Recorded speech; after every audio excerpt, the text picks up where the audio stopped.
Canada's labour market delivered a bit of an economic surprise in October. Job growth exceeded expectations and unemployment is down. The CBC's Jennifer Lagrassa takes us through the latest numbers.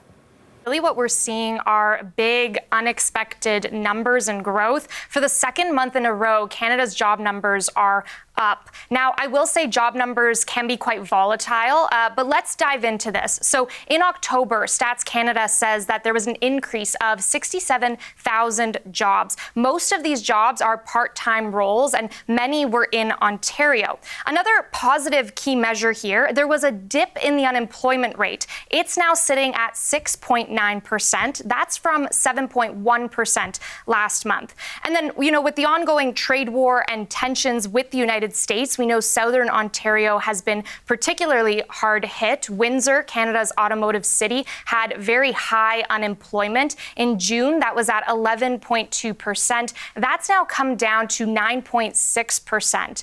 Now, as I said, this growth, this second month of growth that we have seen between September and October, the Canadian economy has gained more than 125,000 jobs, and those have really offset the job losses that we saw in the summer. Jennifer, what are the sectors that are driving this increase?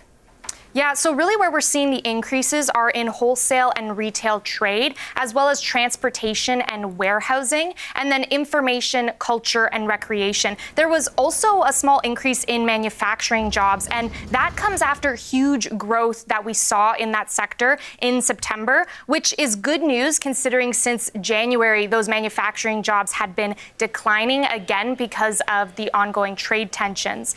What we also saw was that the private sector had a boost in employment. That's the first since June. And then we know young people as well have been struggling with employment. In this report, it shows a very slight increase in youth employment, the first bump since the start of the year. Now, are these recent months of job gains just outliers? Or is this trend going to continue into the rest of the year, the rest of the months? Is this really a sign of the Canadian economy stabilizing? Again, because these numbers are so volatile, it's really unclear. We need more information before we can tell. The CBC's Jennifer Lagrassa in Windsor, Ontario.